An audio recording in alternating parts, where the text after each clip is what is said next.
제가 오늘 호주에 살지 않으면서 호주 밖에서 영주권을 신청해서 받은 그런 경험, 방법을 공유하고자 합니다. 시작하기 전에 디스클레이머, 저는 뭐 에이전트도 아니고 변호사도 아니고 그리고 그런 도움 없이 저는 혼자 신청을 한 케이스라서 칠 수도 있다는 거, 그리고 그렇기 때문에 본인이 한 번 더 확인해 보셔야 되는 걸 추천드리고, 뭐 저한테 막 질문하셔도 전 제 케이스밖에 모르기 때문에 대답을 해드리는 게 되게 어렵다라는 점은 이해를 좀 양해를 해주셨으면 좋겠고, 그리고 제가 오늘 드릴 거는 아마 이미 영주권을 오래 준비하신 분들은 이게 뭔지 아실 거예요. 다 아마 인터넷만 찾아봐도 다 나오고, 특히 호주 영주권이 엄청 투명한 제도이기 때문에 되게 흑백, yes or no가 엄청 확실한 거기 때문에 인터넷 공식 홈페이지만 찾아봐도 그걸 잘 알 수 있거든요. 그런 부분은 이제 최대한 간결하게 좀 오버뷰를 개요를 설명하고, 오히려 좀 제가 좀 헷갈렸던 부분, 좀 논쟁이 있는 부분에 대해서는 좀 더 많이 시간을 할애하고자 합니다. 이제 시작하기 전에 189로 비자를 받았어요. 근데 이제 호주에서 영주권을 받을 수 있는 방법, 특히 저처럼 호주에 지금 살고 있는 상황이 아닌데 받을 수 있는 방법은 크게 두 가지인데, 스폰서십 없이 이런 독립 기술 이민을 하는 기술로 이제 이민을 가는 케이스, 거기에 이제 189랑 190이랑 491이 있죠, 크게. 그리고 이제 인플로이의 스폰서를 통해서 받는 케이스가 이제 48이랑 186이 있는데, 이 두 번째 이제 스폰서십 있는 케이스는 오늘은 좀 설명 안 하고, 이 독립 기술이랄까, 어쨌든 이 스폰서십 없이 할 수 있는 기술 이민에 대해서 다들 아시겠지만 189는 연방정부가 주는 영주권이고, 190은 주정부가 스폰서를 하는 영주권이고, 491은 임시비자예요.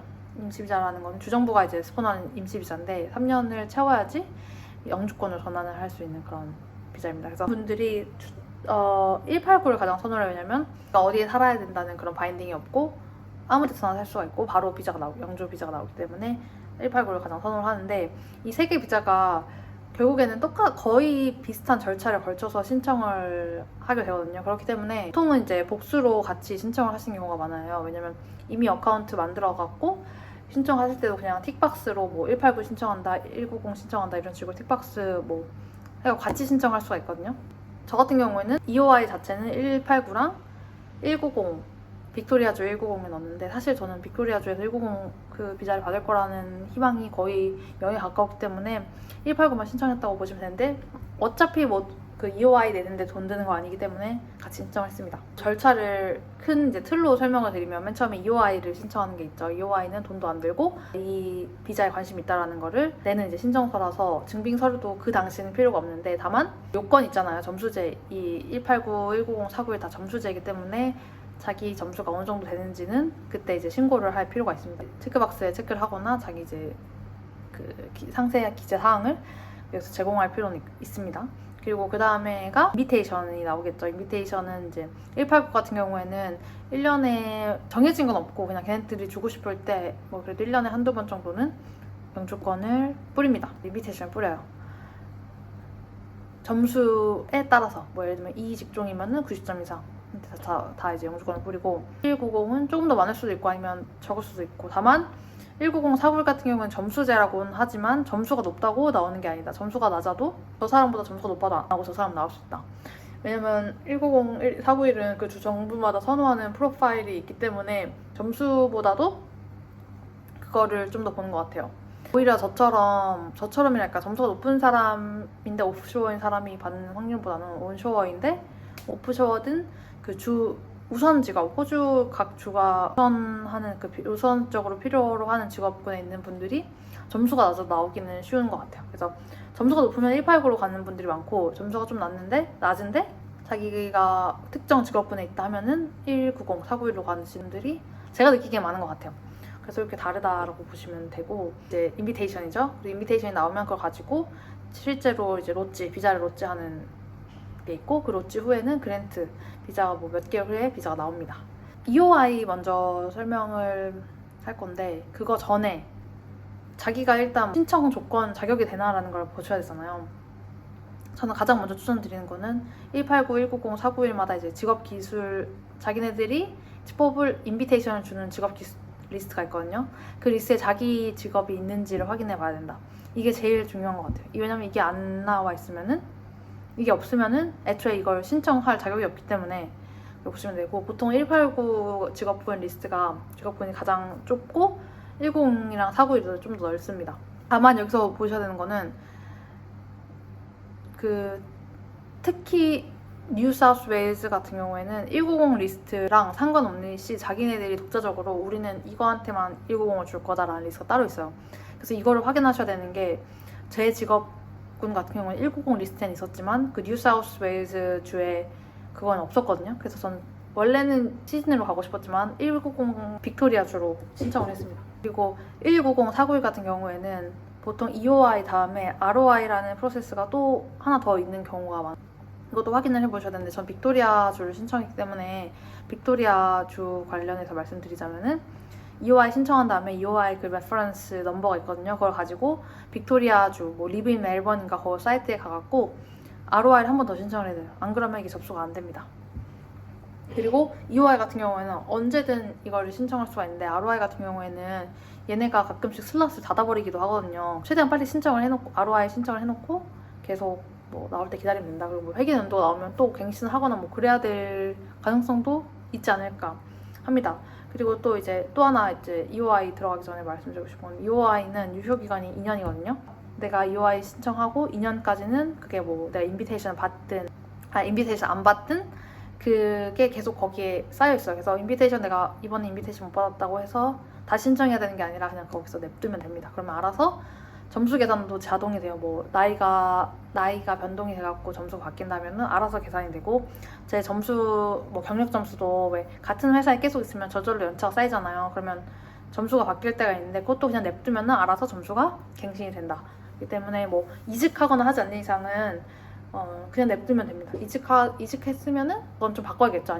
이게 중요한 것 같아요. 그리고 첫 번째 단계는 일단 리스트를 확인한다. 두 번째 단계는 자기 점수를 확인한다인데, 이 점수 테이블이 있어요. 테이블 여기다가 이제 링크를 해놓을 건데, 뭐 나이라든지 영어 점수라든지 경력 점수라든지 이런 게 있기 때문에 여기서 자기 점수를 하나씩 계산을 해보시는 게 좋을 것 같아요. 제가 이거는 너무 명확한 테이블이기 때문에 제가 굳이 하나하나 설명 안 해드려도 될 것 같은데, 주의할 거는 나이 같은 경우에는 결국에는 EOI 시점의 나이가 아니라 내가 걔네들이 인비테이션을 줄 때의 나이로 계산이 됩니다. 32살에 신청을 하면은 30점인데 시간이 지나서 33살이 되면은 그 점수가 5점이 저절로 깎입니다. 감안을 하셔야 돼요. 영어 점수 같은 경우에도 이것도 막 점수가 다 이제 정해져 있기 때문에 2 이상 받으면 뭐 20점 이렇게 있는데, 많은 분들이 IELTS 아니면은 PT를 보거든요. 저는 PT를 보는 걸 추천드립니다. 저는 정말 바보같이 PT라는 걸 자체를 몰랐기 때문에 IELTS를 봤는데 그냥 좀 고생을 많이 한 편이거든요. 영어 점수 같은 경우 다른 영상에도 넣어놨기 때문에 그거는 보시면 되고, 그래서 PT를 보시는 걸 추천드립니다. 그리고 또 하나 큰 게 이제 기술 점수죠. 기술이랄까 경력 점수인데, 경력 점수는 내가 10년 동안 일했으니까 10년을 신청할 수가 있는 게 아니라 내가 내 직업군, 아까 말한 그 자기가 직업군 확인하라고 했잖아요. 그 내가 신청하려고 하는 직업군이랑 관련된 그 경력이 얼마인지를 계산하셔야 돼요. 그러니까 예를 들면 내가 회계사로 5년 일했고 호텔리어로 5년 일했다. 근데 내가 회계사로 신청할 수 있다 하면 5년밖에 신청을 못하고, 호텔리어 경력은 이 점수를 클레이밍할 수 있는 경력이 아닙니다. 그래서 그걸 꼭 보셔야 돼요. 그리고 또 하나 중요한 거는, 이 경력 점수는 회계사로 일한 게 5년이라고 해서 그냥 맘대로 신청을 해서 받을 수 있는 게 아니라 기술심사 기관이라는 게 따로 있어가지고 그 기관한테 증빙을 내가지고 인정을 받아야 된단 말이죠. 그럼 인정을 걔네가 뭐 5년 중에 4년만 인정할 수가 있고 3년을만 인정할 수가 있고, 그런 게 좀 변수가 있어요. 근데 물론은 정말 자기가 회계사로 뭐 빅4 감사법인에서 5년 일했다. 그럼 걔네가 당연히 안 깎겠죠. 근데 좀 애매하거나 뭐 이런 경우가 있잖아요. 내가 뭐 회계법인에서 비서를 일했다. 그럼 당연히 회계사로, 아무리 회계법인 다녔어도 회계사로 경력이 안 나오겠죠. 0년이 나오겠죠. 그죠? 그 정도인 것 같습니다. 나머지는 되게 yes or no가 확실한 거기 때문에 그걸로 계산을 해보시고, 이 자기가 점수 이제 계산한 거랑 과거 인비테이션 라운드, 특히 189 같은 경우는 되게 그게 투명해요. 투명해서 몇 점 이상은 이 경력이면 몇 점 이상한테 다 줬다 이런 게 리스트 과거까지 다 나오거든요. 그거랑 비교를 한번 해보세요. 저 같은 경우는 제 직종 같은 경우에는 인비테이션, 그러니까 EOI 제출할 당시 제출했던 게, 그러니까 준비를 시작했던 게 제가 2014년 6월이었는데 6월에 나왔던 점수가 95점이었어요. 제 직종에서는 95점을 타겟으로 하고 제 점수가 모든 걸 연끌하면 95점이 딱 맞아갖고 그러면 해봐야겠다 해서 신청을 하게 됩니다. 근데 이 점수가 꼭 그렇게 95점 딱 맞을 필요도 없는 게 아무래도 5점 정도는 이제 fluctuate 하는 것 같아요. 5점에서 10점 정도는. 때문에 저 같은 경우에는 한 10점, 만약에 그 인비테이션 라운드 점수랑 10점 정도 차이가 나더라도 10점 정도 차이가 난다면은 뭐 확률은 낮더라도 시도해볼 만한 가치가 있지 않을까. 게다가 심지어 뭐 자기가 경력 점수가 모자라서 앞으로 그거를 추가할 가능성이 있다고 하면은 조금 시간이 2년 정도 기다리더라고 하더라도 뭐 돈이 드는 건 아니잖아요. 그렇기 때문에 10점 정도 차이가 난다고 하면은 저는 신청해볼 만한 가치가 있는 것 같아요. 다만 그 점수가 10점 이상 차이가 난다 하면은 189는 약간 희망을 좀 덜 갖는 게 낫겠죠. 그렇다고 뭐 신청 안 하라는 거는 하고 싶지 않는 게, 왜냐면 뭐 EOI 할 때는 돈이 드는 게 아니니까요. 영어 시험 물론 봐야 되지만은. 많은 분들이 아까 말씀드린 것처럼 점수가 좀 괜찮다 하면 189를 많이 그 점수에 좀 차이가 많이 있다. 다만 내가 우선으로 필요로 하는 직종이 있다면 190, 491에서 가능성이 확 높아지는 것 같아요. 두 번째죠. 자기가 이제 정말 신청을 할 자격이 있는지를 확인하는 게 두 가지인 것 같아요. 그거를 확인한 다음에 EOI를 하기 위해서, EOI를 이제 서브미션 하기 위해서 가장 먼저 해야 될 거는 제가 봤을 땐 영어예요. 왜냐면 영어 시험이 가장 시간이 많이 들고, 다른 것도 솔직히 기술 심사도 돈이 많이 들고 CCL도 돈이 많이 들고, 영어 점수가 안 나오면은 제가 봤을 때는 좀 그냥 가능성이 다 없어지는 것 같아요. 내가 영어 점수 없이도 이미 그 점수 요건을 충족할 수 있다 하면 당연히 영어 점수는 안 중요하죠. 근데 영어 점수가 워낙 크다 보니까, 영어 점수가 워낙 크고 또 경력 점수처럼 기다리지 않아도 할 수 있는 거다 보니까 영어 점수를 먼저 만드는 걸 추천드려요. 왜냐면 그리고 그와 동시에 뭐 베타세스, 저 같은 경우 베타세스를 통해서 했는데 그 기술 심사 기관 있잖아요. 그것마다 이제 신청을 하시는 걸 추천드리고, 기술 심사 같은 경우에는 돈 좀 더 내면은 그 priority processing이라고 해서 그걸 할 수가 있거든요. 시간에 여유가 없으신 분들은 무조건 다음 인비테이션에 받는 게 제일 중요하잖아요. CCL도 영어 공부하면서 같이 보시는 걸 추천드리는 게, CCL이 좀 안 좋은 게 시험 결과 나올 때까지 조금 시간이 걸려요. 2주밖에 안 걸리긴 하지만은 저는 정말 되게 간발의 차로 인비테이션을 놓친 사람으로서 CCL만 좀 일찍 볼 걸, 이런 생각이 많이 들더라고요. 그래서 제 점수를 말씀드리면, 저는 신청할 땐 95점이었는데 인비테이션 받을 때는 그 1년 이상 하고 나이 점수가 떨어져서 90점을 받았거든요. 그래서 나이 점수 25살, 영어 점수 20점, 학력 15점, 경력 15점, CCL 5점, 그리고 배우자 점수 10점에서 90점을 나왔고, 제가 인비테이션 받았을 때 제 직종의 컷오프 점수가 딱 90점이었어요. EOI는 그렇게 신청하시면 된다. 이 호주 영주권 비자가 타이밍도 되게 중요하다고 생각을 하거든요. 그렇기 때문에 먼저 신청하는 게 어쨌든 유리합니다. 점수가 좀 안 되더라도 미리 신청하고 나중에 업데이트를 하던지, 물론 업데이트하면 또 EOI 그 신청한 날짜가 갱신이 되거든요. 그래서 의미는 없는데 어쨌든 준비를 무조건 빨리 해서 빨리 신청하는 게 전 좋다고 말씀을 드리고 싶어요. 그리고 참고로 EOI의 유효기간은 2년입니다. 그래서 제가 신청을 인비테이션을 이번에 못 받았다, 그렇다고 해서 다시 한번 신청할 필요가 있는 게 아니라 기다리면 돼요. 나올 때까지. 다만 2년이 지나버리면 다시 한번 신청을 하긴 해야 된다.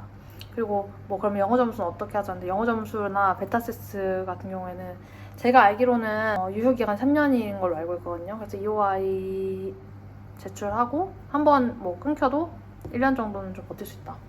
근데 솔직히 3년 동안 안 나왔다면은 안 나오겠죠 뭐. 그러니까 뭐 5년이 지나서 나올 확률은 또 적겠죠. 그러니까 그렇기 때문에 자기 지금 점수랑 과거 점수랑 비교하는 게 중요하다 보고 싶습니다. 그래서 제 타임라인을 간단히 말씀드리면, 저는 호주 이제 이민을 가겠다라고 생각한 게 2014년 6월 말이었고, 바로 이제 전 제일 먼저 한 게 IELTS 시험 신청을 한 거였어요. 그래서 IELTS는 봐야 한다는 걸 아는 순간 그냥 바로 신청했거든요. 그래서 IELTS랑 CCL이랑 결국 한 세 달은 걸린 것 같아요. 3달 점수 만드는데 3달 썼고, 그리고 베타세스 같은 경우에는 이것도 혼자 신청을 했는데 9월 솔직히 서류 만드는 거는 그렇게 시간이 안 걸려요. 왜냐면 다 베타세스 홈페이지 가면은 이런 식으로 경력 증명서 템플릿 참고해서 쓰세요, 뭐 이런 거 내세요 하기 때문에 이런 거를 다 보고 만들면 되거든요. 그래서 이제 과거 회사한테 연락해서 거기다 뭐 사인해달라, 해갖고 받으면 되고, 중요한 거는 인사부 연락이 안 되면은 그냥 거기에 다니는 동료한테도 받을 수가 있거든요. 베타세스의 오피셜 그거를 보면 자기 상사한테 받아야 된다고 하니까 이제 자기보다 이제 높은 직급의 같은 부서의 사람한테 받는 걸 추천해야겠죠. 근데 꼭 인사부일 필요는 없다. 인사부나 아니면 사장이나 뭐 회사의 오피셜한 이름으로 받을 필요는 없다. 저 같은 경우에는 직업이 3개였는데 현 회사 그리고 전 회사 2개였는데 전 회사 중에 하나는 그냥 동료랄까 제가 같이 일했던 부서에 저보다 직급이 높은 사람한테 받았습니다. 다만 그 회사 레터헤드에다가 받았던 근데 그 안에 뭘 적을지는 다 베타세스에 이미 포맷이 나와 있기 때문에 그거를 참고하시고 굳이 그거를 막 남의 걸 볼 필요는 전혀 없는 것 같아요. 그냥 2024년 11월에 신청을 하고 결국에는 2025년 8월에 그 인비테이션 돌아갔고 그때 받았거든요.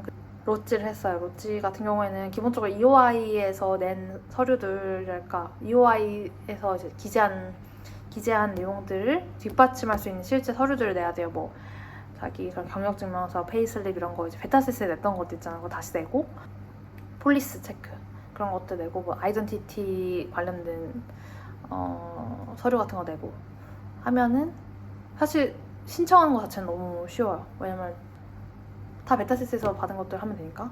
이제 폴리스 체크 같은 경우에 저는 그러니까 2나라에서 살았죠. 10년 동안. 일본이랑 싱가포르. 근데 제가 한국 사람이다 보니까 한국에서 이제 10년 동안 한 적은 없지만 그래서 한국 것도 냈거든요. 한국은 당일에 그냥 다운로드가 가능하고 영어로 그 범죄 기록 회보서 뭐 이런 게 다운로드 가능하고 싱가포르도 돈만 내면 하루 만에 나왔던 것 같은데 일본이 거의 2달 정도 걸렸던 것 같아요. 발급받는데 그랬다가 다 이제 막 우편으로 오고 막 해가지고 근데 그거를 기다리고 내면 너무 늦기 때문에 저는 그냥 영사관 가서 신청했습니다라는 그 리시트를 같이 리시트만 먼저 냈던 것 같아요. 그래서 나중에 이게 나오면은 업데이트 할게요 하고 내고 그리고 건강검진 같은 경우에도 많은 분들이 뭐 건강검진 이게 로치 하고 나서 건강검진을 받아야 된다고 알고 계시는데 실제로는 인비테이션이 나오기 전에도 이미 건강검진을 볼 수는 있습니다. 다만 이제 건강검진 유효기간이 있다 보니까 사람들이 좀 늦게 보겠는데 저는 그냥 비자 그거 인비테이션 받자마자 정말 우연치 않게 제가 원래부터 이제 건강검진 해야겠다 해서 예약해놓은 곳이 그게 되는 곳이었더라고요. 그 호주 그 이민국에서 인정하는 곳이어서 그냥 예약한 슬롯에 간 김에 그것까지 받아가지고 이와 그 비자 로치하는 시점에서는 했습니다 이런 거 안 하고 그냥 제 이미 어카운트 이미그레이션 어카운트에 연동된 넘버로 이제 그쪽 병원 쪽에서 처리를 해주면은 그게 그 정보가 들어가는 것 같아요. 뭐 어쨌든 8월 27일에 신청을 하고 그리고 11월 27일에 딱 3달 만에 그랜트를 받습니다. 원래는 189도 최근에는 프로세싱 기간이 늘어나고 1년 정도 걸린다는 1년이랄까 뭐 9개월에서 1년 정도 걸린다는 얘기가 있었는데 저는 되게 빨리 나왔어요. 3개월 만에 나왔고 왜인지는 모르지만 아마 이번 라운드에는 백로그 그 쌓인 게 별로 없어갖고 빨리빨리 준 게 아닐까라는 생각도 하는데 이렇게 이제 영주권을 받게 되고 추가로 헷갈렸던 부분을 좀 말씀을 드리고자 하는데 저 말고도 많은 분들이 헷갈려 할 것 같은데 특히 기술심사가 얘네가 맘대로는 아니지만 자기네들 그 기준이 뭐가 있어가지고 관련 경력임에도 불구하고 점수를 깎아버리는데 이 점수는 신청할 수가 있습니다. 2년 정도? 2년인가 뭐 3년? 그때 이제 바뀐 거라서 혹시나 페이스북 찾아보면은 기술심사가 인정한 기간만 넌 신청할 수 있다 이렇게 나와 있는데 이게 실제로는 바뀌었다고 그 정책이 바뀌어가지고 이 그 베타세스랄까 그 안즈스코라고 해갖고 ANZSCO라고 해갖고 그런 직업 뭐 하는 기관이 있나봐요. 정부기관. 거기서 요구하는 그 조건을 충족하게만 하면은 그런 기술심사 기관이 독자적으로 차감한 것도 클레임할 수 있다고 라는 식으로 써져 있거든요. 이것도 제가 따로 여기다가 붙일 건데 그렇기 때문에 그거에 대해서는 걱정 안 하셨으면 좋겠어요. 왜냐면 저도 제가 8년의 경력이 있다고 말씀드렸잖아요. 근데 제가 베타세스에서 이걸 했을 때 걔네가 1년을 차감했는데 이 1년을 차감한 이유가 되게 중요해요. 이게 모든 차감한 거를 낼 수 있는 게 중요한 게 아니라 왜 차감했는지가 중요한 게 베타세스 기준으로 보면은 이 직업에서 기술이 있다고 판단하기 위해서는 관련 학위가 필요하고 관련 학위가 있는 경우에는 1년의 1년의 관련 경력이 있어야지만 이 기술이 있다고 판단한다. 이런 식으로 자기네들의 독자적인 그런 판단 기준이 있는 거예요. 이 말인즉슨 아까 회계사 예로 들어보면은 제가 뭐 5년 전에 회계 펌에 들어가서 회계사로 일을 하기 시작했어요. 나는 내 전공은 회계야. 그러면은 5년 전에 시작해서 5년 동안 일을 했음에도 불구하고 얘네가 첫 번째 1년은 너는 이때는 회계사로서 물론 회계 펌에서 일했지만은 뭐 트레이니는 아니지만은 기술을 습득하기 위한 그런 기간이었기 때문에 너가 정말 회계사로서 기술이 있다고 여겨지는 거는 4년 전부터야 라고 정해버리는 거죠. 그럼 나는 5년 일했지만 4년밖에 청구를 클레임 못 할 것 같잖아요. 그 이민국 그거에 폴리시가 바뀌어가지고 안스코 요구를 보면은 이거는 그냥 바첼로 학위만 필요로 한 거기 때문에 학위만 2년을 전체 다 인정받을 수 있다 라는 식으로 얘네가 확실히 말을 하는 189 같은 경우에는 중요한 건 189라는 거를 이게 각 주마다 190 같은 경우에는 이 펄리시가 있지만 이 펄리시랑 별도로 주마다 자기네들의 심사 그게 있기 때문에 이걸 안 따른다고 해요. 그래서 뭐 제가 이 영상도 하나 올려놓을 건데 190 뉴사우스웨일스 같은 경우에는 이 펄리시가 있음에도 불구하고 베타세스나 그런 경력 심사 기관이 인정한 것만 카운트를 한다고 합니다. 그렇기 때문에 그건 좀 알아보시고 하셔야 될 것 같아요. 그래서 저는 189 같은 경우에는 이렇게 저처럼 할 수 있다. 그러니까 저는 7년밖에 사실은 안 나왔는데 8년으로 신청을 했고 그거가 케이스 오피서가 그거를 인정을 했거든요.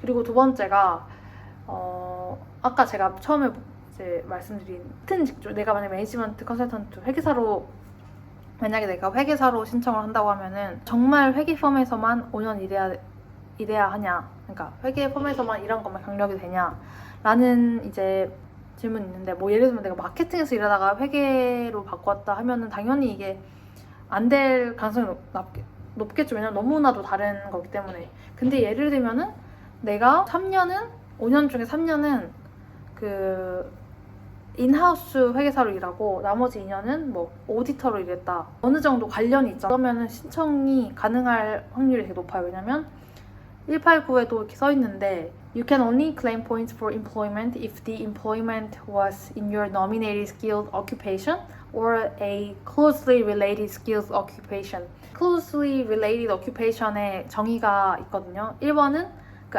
엔지스코, 이게 엔지스코가 이제 좀 바뀌었는데 이름 바뀌었는데 어쨌든 엔지스코 유닛 그룹의 같은 same 엔지스코 유닛 그룹이어야 된다. 두 번째가 consistent with the career advancement pathway. 커리어 디벨롭먼트가 일관성이 있어야 된다. 세 번째가 베타세스 같은 기술 심사에서 이걸 비슷한 경력이라고 인정받아야 된다. 요거예요.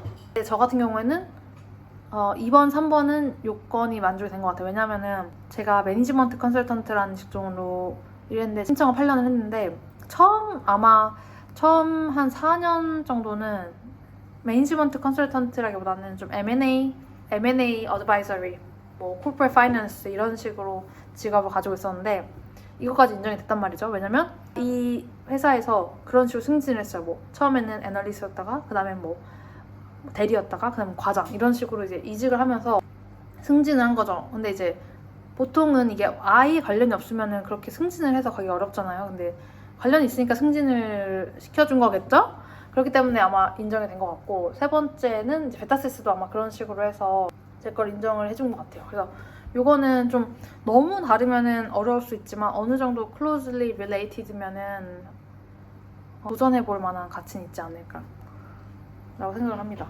일단 베타세스에서 내가 뭐 경력 심사기관에서 해서 걔네들이 적어도 인정을 해줬다 하면은 아마 1번, 2번도 충족이 될 거란 말이죠. 그렇기 때문에 요거는 도전 한번 해보셔라 라고 하고 싶습니다. 그게 제가 좀 특히 경력 심사할 때 헷갈렸던 부분. 그리고 아까 말씀드린 것처럼 서류 같은 경우에는 인사부나 회사 그 오피셜 사인일 필요는 없다.